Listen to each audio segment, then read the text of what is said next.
ఉప్పల్ నియోజకవర్గంలో BRS party incharge Ravula Sridhar Reddy సైనిక్పురిలోని Bandari Laxma Reddy camp కార్యాలయంలో Meerpet HB colony corporator Jerripothula Prabhudas, మాజీ కార్పొరేటర్లు కొత్త రామారావు, పావని, మణిపాల్ రెడ్డిలతోటి కలిసి విలేకరుల సమావేశం ఏర్పాటు చేశారు.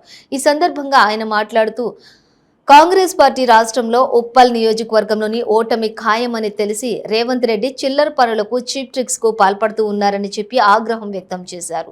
కాంగ్రెస్ పార్టీ చిల్లర పనులు మానుకోవాలని హితవు పలికారు.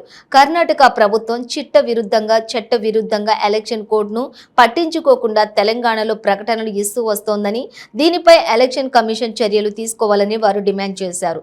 ఉప్పల్ నియోజకవర్గంలోని బండారి లక్ష్మారెడ్డి గెలుపు ఖాయమైందన్నారు. ఎక్కడికెళ్లినా ప్రజలు బ్రహ్మరథం పడుతున్నారని సంతోషం వ్యక్తం చేశారు. చిల్లర పనులకు, చీప్ ట్రిక్లకు రేవంత్ రెడ్డి తెరదీశాడు. 6 గ్యారంటీలు అంటే మీకే గ్యారంటీ లేదు, మీ పార్టీకి గ్యారంటీ లేదు అని ప్రజలు నమ్మే పరిస్థితి లేకపోతే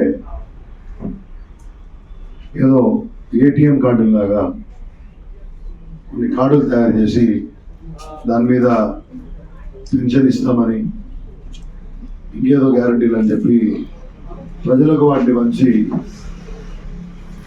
వాటిని ఎక్స్చేంజ్ చేస్తే మీకు డబ్బులు ఇస్తారు లేకపోతారా, వాటిని మళ్ళీ మీరు తిరిగి ఇస్తే డబ్బులు ఇస్తారని కాంగ్రెస్ పార్టీ వాళ్ళ కార్యకర్తలు కిరాయి మనుషులతోటి ప్రజలకు తిరిగే ప్రయత్నం చేస్తూ ఉన్నారు.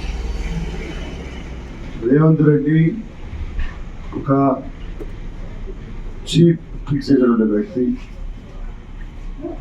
ఈ రాష్ట్రంలో తెలంగాణ ప్రభుత్వాన్ని కూడగొట్టడం కోసము